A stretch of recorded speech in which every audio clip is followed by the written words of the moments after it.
கடந்த 2022ஆம் ஆண்டு கோவை மாவட்டம் கிணத்துக்கடவு அருகே வேலுச்சாமி என்பவர் மூதாட்டியை பாலியல் வன்கொடுமை செய்யப்பட்ட வழக்கில் தற்போது தீர்ப்பு வழங்கப்பட்டிருக்கிறது. அந்த குற்றவாளிக்கு ஆயுள் தண்டனை வழங்கி SC/ST வழக்கு சிறப்பு நீதிமன்றம் தீர்ப்பு வழங்கியிருக்கிறது. இது தொடர்பான முழு விவரங்களோடு இணைகிறார் நமது செய்தியாளர் கார்த்திக். வணக்கம் கார்த்திக். இந்த வழக்கின் முழு பின்னணி மற்றும் தற்போது வழங்கப்பட்டிருக்கக்கூடிய தீர்ப்பின் முழு விவரங்கள்.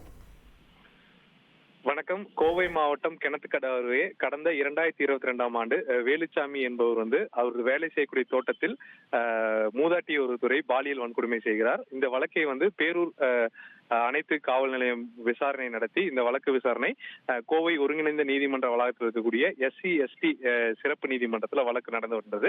இன்றைய தினம் அந்த வழக்குல வேலுச்சாமிக்கானது தண்டனை அறிவிக்கப்பட்டது. அவர் குற்றவாளி என அறிவிக்கப்பட்டு அவருக்கான தண்டனை காலமும் அறிவிக்கப்பட்டிருக்கு. 4 பிரிவில் வழக்கு பதிவு செய்யப்பட்ட நிலையில ஒரு ஆயுள் தண்டனையும் அது மட்டும் இல்லாமல் 16 ஆண்டுகள் சிறையில் கழிக்கவும் உத்தரவு கொடுத்திருக்காங்க. அது மட்டும் இல்லாமல் 10,000 அபராதமும் விதித்திருக்காங்க. இவருக்கு இந்த வழக்குல ஒரு ஆயுள் தண்டனை 16 ஆண்டுகள் சிறை கொடுக்கப்பட்ட வழக்குல இது மட்டும் இல்லாம இவர் மீது மற்றொரு வழக்கும் இருக்கிறது. அந்த வழக்கு விசாரணையும் நடைபெற்று வருகிறது. இந்த வழக்குல இந்த தண்டனை காலமும் இவர் இந்த வழக்குல குற்றவாளியும் என்று நிரூபிக்கப்பட்டு தண்டனை அறிவிக்கப்பட்டிருக்கு. உங்கள் விவரங்களுக்கு நன்றி கார்த்திக். செய்திகளை உடனுக்குடன் தெரிந்து கொள்ள உடனே சப்ஸ்கிரைப் பண்ணுங்க.